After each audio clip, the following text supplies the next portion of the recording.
എടുത്തെടുത്ത് പുടമുറി കാത്തിരിക്കും നാടൻ പെണ്ണായി. അഴകെ ചങ്കുലക്കണ ചോദ്യം ഇതെന്റെ, തീയരിക്കണോ രാധിയുമെന്റെ.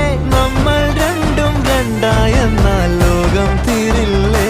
ചിയോദിക്കാവിലെത്തി വിളക്കു കൊളുത്തി നാടറിഞ്ഞൊരു താലിയും കെട്ടി കയ്യിൽ കൈയും കോർത്തും കൊണ്ടേ കൂടെ കൂട്ടും ഞാൻ.